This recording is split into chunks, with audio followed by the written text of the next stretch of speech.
पूस की रात थी। सुदर्शन का परिवार ठंड के मारे ठिठुर रहा था।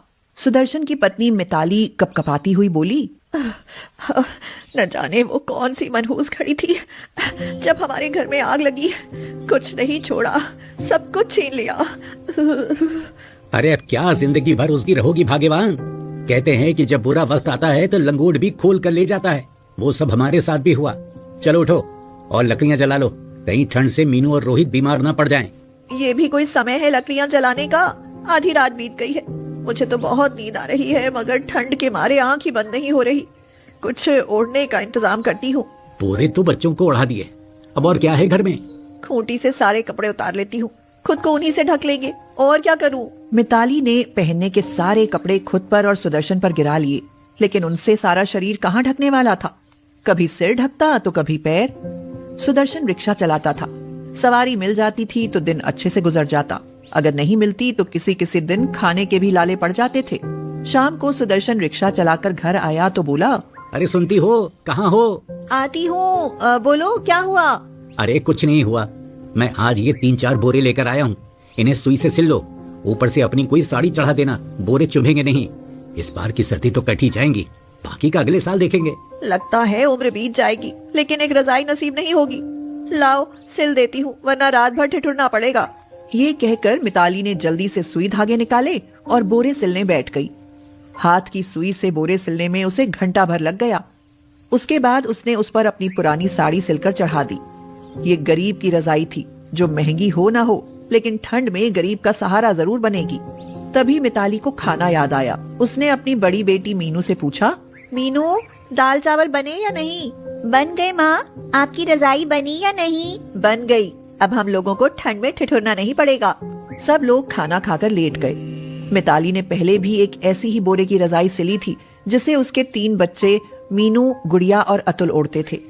आज उसने अपने लिए रजाई सिली, जिसकी गर्माहट में उन्हें लेटते ही नींद आ गई। कई दिन बीत गए। लग रहा था कि अब सर्दी आराम से कट जाएगी। एक दिन शाम के समय किसी ने दरवाजा खटखटाया। सुदर्शन ने दरवाजा खोला तो बाहर मिताली की सहेली रूपल अपने बच्चों और पति के साथ खड़ी थी। अरे रूपल, तुम इस समय अचानक? अरे मिताली, देखो रूपल आई है। मिताली शाम के समय रूपल के आने की खबर सुनकर घबरा गई। वह दौड़ी हुई बाहर आई और पूछा, अरे रूपल, तुम इस समय बिना बताए ऐसे कैसे अचानक आ गई? अरे तुम लोग तो ऐसे हड़बड़ा रहे हो जैसे चोर के घर पुलिस आ गई हो। अब अंदर भी आने दोगे या दरवाजे पर ही सारी तहकीकात करोगे? अरे आओ आओ, अंदर आओ। दरअसल तुम्हारे अचानक यूं आने से समझ ही नहीं आया कि क्या कहूँ। रूपल अंदर आ गई और बैठते हुए बोली, ये मेरे पति वैभव हैं। इनका ट्रांसफर इस गांव के पास ही शहर में हुआ है। यहाँ से तो बहुत नजदीक है, इसलिए मैंने सोचा कि जब तक हम लोगों के रहने का बंदोबस्त नहीं हो जाता, तब तक हम लोग यहीं रह लेंगे। तुम लोगों को कोई परेशानी तो नहीं है? मिताली के चेहरे का रंग उड़ गया। उसने सुदर्शन की तरफ देखा। सुदर्शन भी उसे ठगा सा देखता रह गया। अब गरीब के घर ठंड में बिना बुलाए मेहमान इस तरह घर आकर कुछ दिन ठहरने के लिए कहेंगे तो उनका यही हाल तो होगा। मिताली खिसियाते हुए बोली, अच्छा, कोई बात नहीं, ये घर भी अपना ही समझो। लेकिन हमारी हालत तो तुम देख ही रही हो ना रूपल। तुम्हें किसी तरह की कोई परेशानी तो नहीं होगी? अरे नहीं, परेशानी कैसी, बस 2-4 दिन ही की तो बात है। फिर हमारा रहने का बंदोबस्त हो जाएगा तो हम चले जाएंगे। अजनबी जगह रूपल और बच्चों को किसके भरोसे छोड़ता है, इसलिए आप लोगों के पास ही चले आए। मिताली पर तो जैसे मुसीबतों का पहाड़ ही टूट पड़ा। अब वह कहां से उनका चाय नाश्ता कराएगी और वह उन्हें ओढ़ने के लिए क्या देगी? उनके पास तो बोरे की सिली रजाई है। अगर रूपल और उसके पति को ये पता चला तो वो उनके बारे में क्या सोचेंगे? रात में तो मिताली ने दाल चावल बना दिए। खाना खाने के बाद वैभव अंगड़ाई लेते हुए बोला, खाना बहुत स्वादिष्ट बनाया है मिताली जी आपने। लगता है मैंने तो कुछ ज्यादा ही खा लिया, अब बैठा भी नहीं जा रहा। हमारे लेटने की जगह बता दीजिए, वैसे भी दिन भर की भागदौड़ में थकान हो गई है। मिताली ने रूपल को एक तरफ बुलाते हुए कहा, रूपल, वैभव और ये वहाँ चारपाई पर लेट जाएंगे। तुम और बच्चे मेरे साथ यहाँ नीचे फर्श पर लेट जाना। लेकिन वो ओढ़ने के लिए रजाई। अरे तुम चिंता मत करो मिताली, हमारे बैग में रजाई है, बस तुम लेटने की जगह बता दो। मिताली के सिर से जैसे बहुत सारा बोझ उतर गया। उसने मुस्कुराते हुए हाथ से इशारा किया, अरे सुदर्शन भाई, आप मेरे साथ यहीं आ जाइए, हम दोनों एक ही रजाई में लेट जाएंगे। हाँ, ये सही रहेगा। और हम सब एक रजाई में हम सब लोग कैसे आएंगे?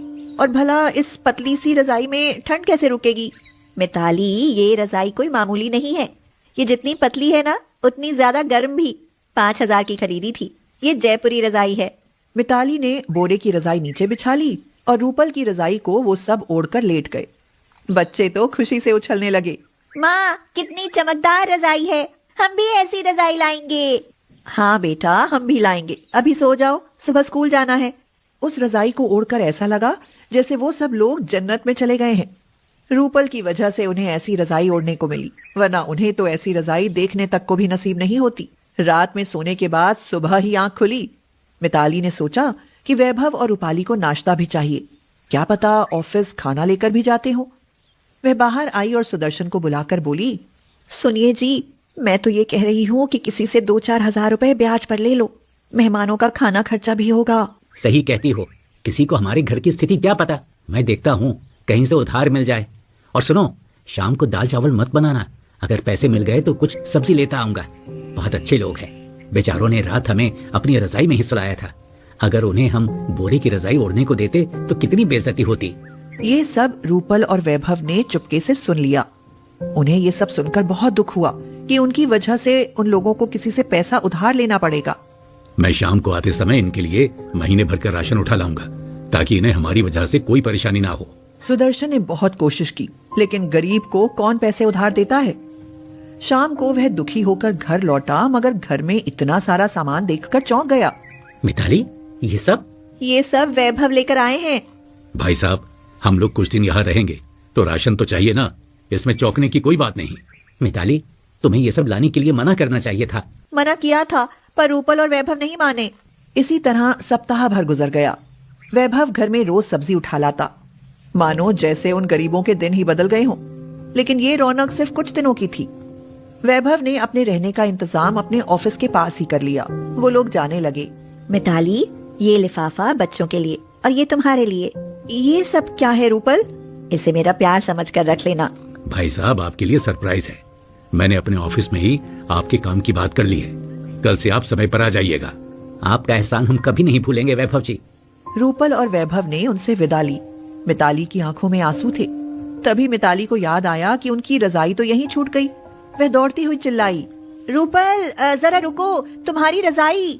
ये सुनकर रूपल रुक गई और बोली, वो अब हमारी नहीं, तुम्हारी है। रूपल, लेकिन इतनी महंगी रजाई हमारे लिए क्यों?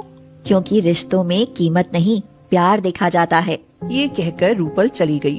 अब उनके पास 2 महंगी वाली रजाई थी। सुदर्शन वैभव के ऑफिस में काम करने लगा, जहां उसे अच्छे पैसे मिलने लगे और सब कुछ अच्छा होता चला गया। गरीब के घर से ठंड में बिन बुलाए मेहमान क्या गए, उनका घर खुशियों से भर गया।